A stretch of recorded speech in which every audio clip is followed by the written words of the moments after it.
Jai Hind everyone, we are reading lesson 2, The Sound of Music, part 2, The Shehnai of Bismillah Khan. Till now we have read that Bismillah Khan took music at a very early age of 3.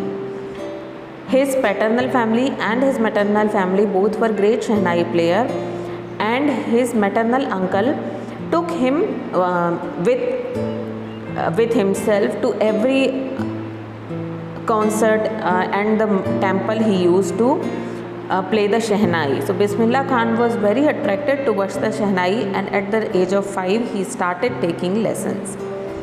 He majorly practiced throughout the day at the banks of Ganga or the temples. And with the opening of All India Radio in Lucknow, he became a big name in the Shehnai. And when India gained independence, it was his Shehnai that greeted the free nation. So we are continuing with point number 8 today. Bismillah Khan has given many memorable performances both in India and abroad.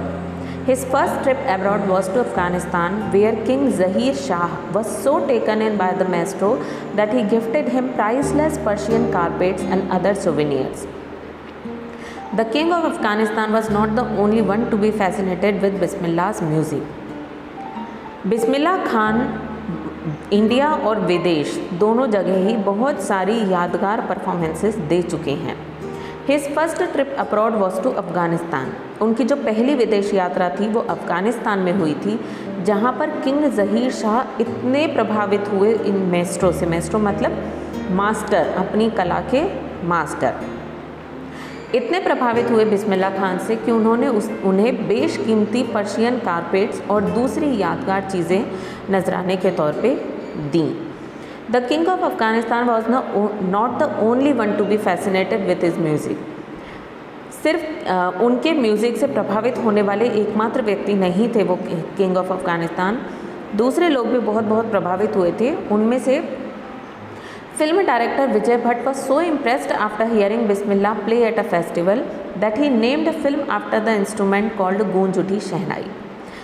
Film director विजय भट्ट भी इतने प्रभावित हुए उनको एक festival में शहनाई बजाते हुए सुनकर कि उन्होंने अपनी एक फिल्म का नाम ही इस इंस्ट्रूमेंट के ऊपर रख दिया, और फिल्म का नाम था गूंज उठी शहनाई. मतलब वो इतने प्रभावित हुए शहनाई से कि उन्होंने अपनी मूवी का नाम ही ये रख दिया. The film was a hit and one of Bismillah Khan's compositions, दिल का खिलौना है टूट गया, turned out to be a nationwide chart buster. वो जो फिल्म थी गूंज उठी शहनाई वो बहुत हिट हुई, और बिस्मिल्लाह की एक कंपोजिशन मतलब एक रचना दिल का खिलौना है टूट गया वो nation wide chart buster. Chart buster मतलब जिसने सारे रिकॉर्ड तोड़ दिए. नेशन वाइड मतलब पूरे देश में वो रिकॉर्ड ब्रेकिंग सॉन्ग, मतलब इतना पसंद किया गया कि सब जगह सारे रिकॉर्ड उसने तोड़ दिए. उनका जो ये रचना थी वो बहुत ज़्यादा पसंद की गई. Despite this huge success in the celluloid world, Bismillah Khan's ventures in film music were limited to 2. Vijay Bhatt's Goonj Uthi Shehnai and Vikram Srinivas Kannada venture Sanadi Appanna.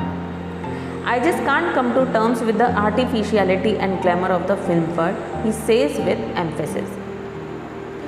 Celluloid मतलब ये जो सिनेमा जगत था, ये जो फिल्म जगत को हम मतलब संबोधित करते हैं तो कई अलग अलग नाम है, जैसे या तो सेल्यूलॉइड वर्ल्ड कह लो या सिल्वर स्क्रीन कह लो. तो आप कई जगह ये सुनते होंगे वर्ल्ड. सिल्वर स्क्रीन को आजकल ज़्यादा कहा जाता है, तो ये सिर्फ सिनेमा जगत को रेफ़र करने के लिए एडजेक्टिव्स हैं या प्रोनाउंस हैं. ठीक है. तो सेल्यूलॉइड वर्ल्ड में इतनी सफलता मिलने के बाद, मतलब इतना पसंद उनका पूरे देश में इतना पसंद किया गया गाना, इतना हिट हुआ, तो इस भारी सफलता के बावजूद भी बिस्मिल्लाह खान के जो फिल्म म्यूज़िक में वेंचर मतलब प्रोजेक्ट थे, काम थे, वो केवल 2 तक ही सीमित रह गए. मतलब इतनी ज़्यादा सफलता मिलने के बाद भी उन्होंने इस जगत में सिनेमा जगत में उन्होंने ज़्यादा काम नहीं किया. सिर्फ 2 ही उनके काम सिनेमा जगत में रहे. एक तो विजय भट्ट की गूंज उठी शहनाई और दूसरी विक्रम श्रीनिवास का कन्नड़ा प्रोजेक्ट सनादी अपन्ना. वो जोर देते हुए कहते हैं, I just can't come to terms with the artificiality and glamour of the film world. Come to terms मतलब एडजस्ट करना, इस फिल्मी जगत की ये जो ग्लैमर है और आर्टिफिशियल मतलब बनावटीपन है और जो चमक धमक है उससे मैं एडजस्ट नहीं कर सकता, इसलिए उन्होंने ज़्यादा काम नहीं किया। Awards and recognition came thick and fast.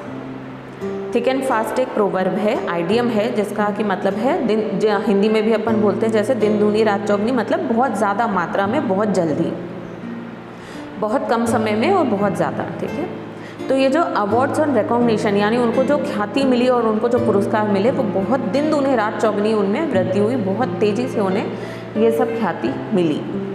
Bismillah Khan became the first Indian to be invited to perform at the prestigious Lincoln Center Hall in the United States of America. He also took part in the World Exposition in Montreal, in the Cannes Art Festival and in the Osaka Trade Fair. So well known did he become internationally that an auditorium in Tehran was named after him, Tahar मौसीकी उस्ताद बिस्मिल्लाह खान। बिस्मिल्लाह खान वो पहले भारतीय बने जिनको United states of America के जाने माने Lincoln centre hall में perform करने के लिए इनवाइट किया गया। मतलब ये जैसे जाने मानी जगह है जो हर एक छोटा मोटा कलाकार, हर एक आम आदमी के लिए इतनी जल्दी ओपन नहीं होता कि कोई भी जाकर वहाँ परफॉर्म कर दे, वहाँ पर बिस्मिल्लाह खान को इनवाइट किया गया। उन्होंने मॉन्ट्रियल में होने वाले वर्ल्ड एक्सपोजिशन में भी पार्ट लिया। कैंस आर्ट फेस्टिवल, आपने नाम बहुत सुना होगा, ऐश्वर्या राय और सोनम कपूर बहुत चेहरे हैं जो रोज़ हर साल देखे जाते हैं वहाँ पर, तो आप जानते हो उसके बारे में, अखबार में काफ़ी आता है। कैंस आर्ट फेस्टिवल में भी ये सिर्फ फिल्म का फेस्टिवल नहीं है, कला का फेस्टिवल है और उसमें हर तरह के हिस्से हैं। ये बात अलग है कि हम ज़्यादा फिल्मों को ही देखते हैं क्योंकि अपने अखबार में उसी को कवर किया जाता है। ये एक कला उत्सव है जहाँ पर हर प्रकार की कला का प्रदर्शन होता है। ठीक है, और ओसाका ट्रेड फेयर ये कोई दुनिया के जाने माने फेस्टिवल्स हैं जहाँ पर पूरी दुनिया के लोग आकर अपना प्रदर्शन करते हैं, बहुत जाने माने नाम है ये। तो यहाँ सब जगह उन्होंने परफॉर्म किया। इतने ज़्यादा वो इंटरनेशनली यानी अंतर्राष्ट्रीय तौर पर वो इतने ज़्यादा वेल नोन हुए, यानी इतने ज़्यादा जाने माने फेमस इंसान बने कि तेहरान में एक ऑडिटोरियम का ही नाम उनके ऊपर रख दिया गया, तहार मौसीकी उस्ताद बिस्मिल्लाह खान। ये ऑडिटोरियम का नाम ही उनके ऊपर रख दिया गया।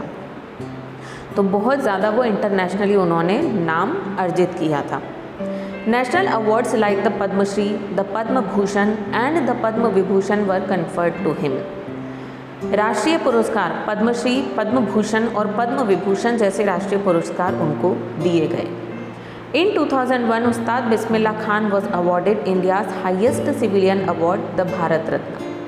With the coveted award resting on his chest and his eyes glittering with rare happiness, he said, "All I would like to say is, teach your children music. This is Hindustan's richest tradition. Even the West is now coming to learn our music." 2001 में उस्ताद बिस्मिल्लाह खान को भारत का सर्वोच्च नागरिक award प्रदान किया गया जो कि भारत रत्न है। अपने लास्ट वीडियो में मैंने एक्सप्लेन किया था कि इस सिविलियन वर्ड का क्या मतलब है। तो नागरिक अवार्ड भारत रत्न है, दूसरा मिलिट्री अवार्ड हाईएस्ट क्या है, द परमवीर चक्र। ठीक है, तो सारे ही राष्ट्रीय अवार्ड्स इनकी श्रृंखला है। पद्मश्री, पद्मश्री से ऊपर पद्म भूषण, पद्म भूषण से भी ऊपर पद्म विभूषण और सबसे ऊपर भारत रत्न। तो ये सारे ही अवार्ड्स उनको मिले। कोवेटेड मतलब बहुत ज़्यादा चाहे जाने वाला, बहुत ज़्यादा डिज़ायर्ड। तो ये जो परम प्रिय अवार्ड जो मिला उनको, अपनी छाती पे वो अवार्ड लगाकर और अपनी आंखों में झिलमिलाती खुशी के साथ उन्होंने कहा कि मैं सिर्फ इतना ही कहना चाहूँगा, टीच योर चिल्ड्रन म्यूज़िक, कि अपने बच्चों को संगीत सिखाइए। ये भारत का रिचेस्ट ट्रेडिशन है, ये जो हमारे हिंदुस्तान है इसका सबसे ज़्यादा संपन्न परंपरा है। यहाँ तक कि अब पश्चिमी देश भी हमारे देश आ रहे हैं हमारे संगीत को सीखने। ठीक है, इसके आगे अब हम नेक्स्ट वीडियो में पढ़ेंगे। Thank you.